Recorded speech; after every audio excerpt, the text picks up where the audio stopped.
Good day everyone. So today we are going to discuss about the sociocultural theory of Lev Vygotsky.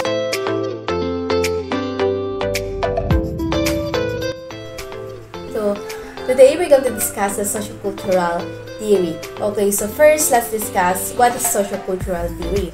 So sociocultural theory is all about the societal and cultural influences na nakakaapekto how we develop, how we think, how we grow, and how we behave. So this approach seeks to understand how the societal factors interact with individual ones to influence kung paano tayo matuto, kung paano tayo mag-develop, and paano tayo mag-grow.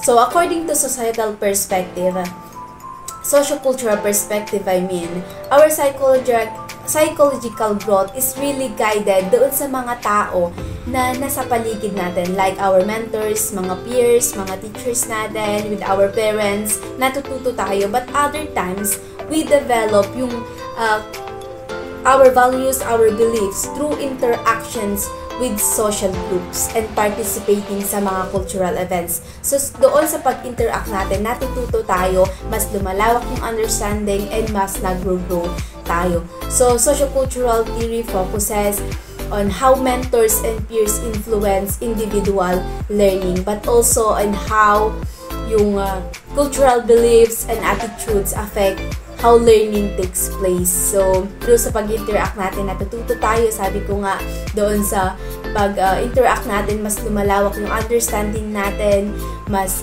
magde-develop tayo, and mas nag-grow tayo. For example na ito, ako nanggaling ko sa ibang culture. Then pagpunta ko dito, doon sa amin, iba yung culture namin. Iba yung beliefs namin doon, iba yung attitudes namin, iba yung nakalikihan namin na traditions and beliefs. So, pagpunta ko dito, nag-iba. So, iba yung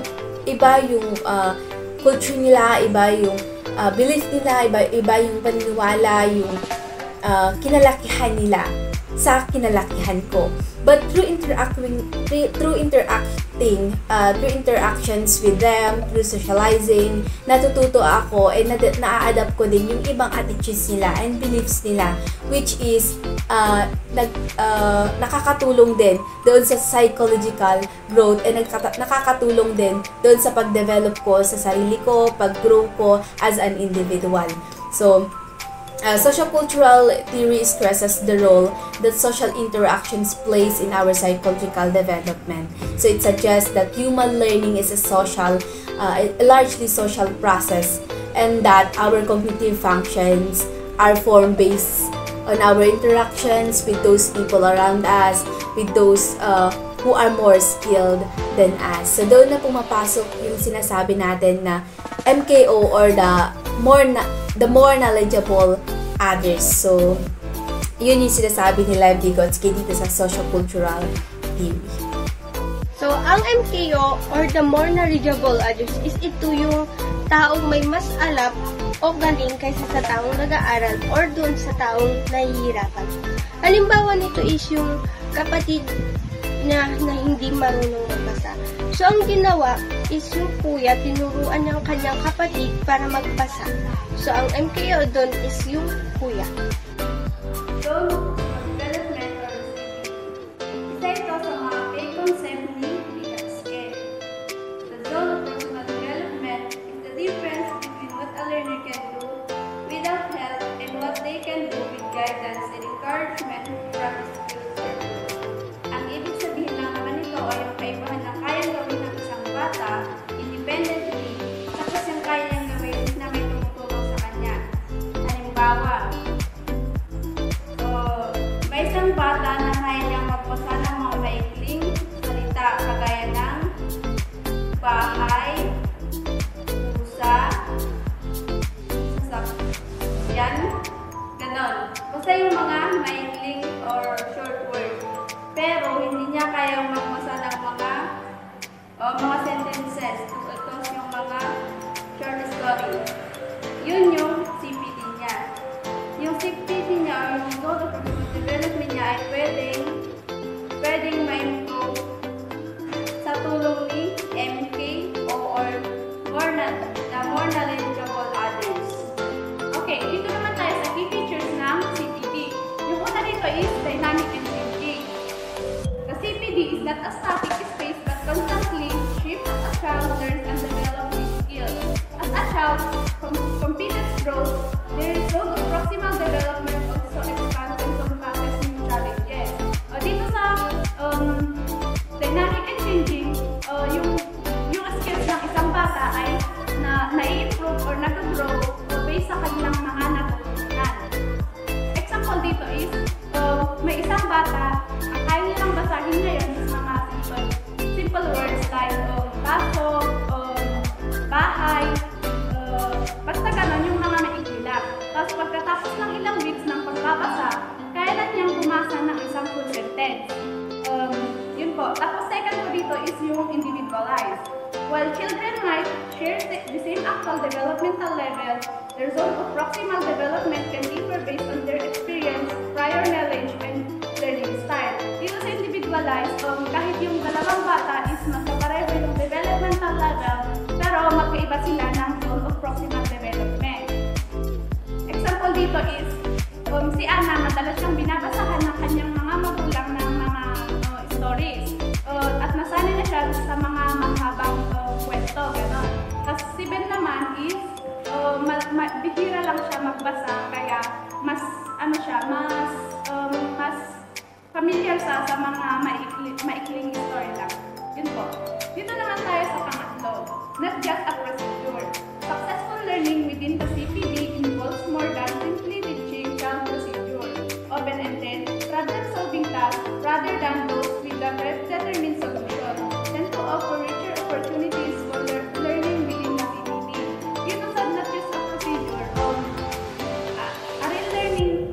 a real learning includes thinking, hindi lang memorizing. Example, yung teacher, nagbigay siya ng problem na sasagutan ng kanyang mga student sa kanilang sariling paraan instead of lecturing them with formula.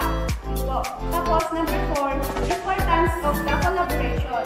The CPD highlights the value of collaboration where each participant contributes to the task goal, fostering a shared understanding through interaction. Dito naman sa importance of collaboration, na-improve ang learning kapag ang bawat isa ay nagtutulungan. Example, yung teacher nagbigay siya ng group project.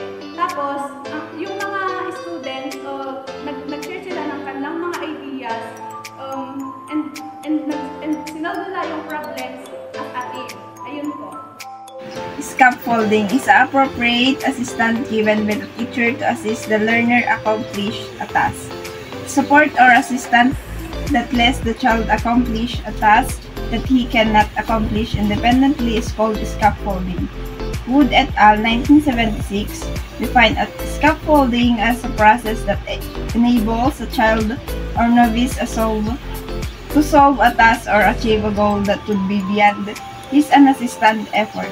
Halimbawa dito is ang pagpipinta ng larawan. Pinapakita ng guro kung paano gamitin ng iba't ibang kulay ng pintura at brush sa isang malaking papel. Maaaring pinapakita nila kung paano paghaluin ang mga kulay o lumikha ng iba't ibang mga tekstura.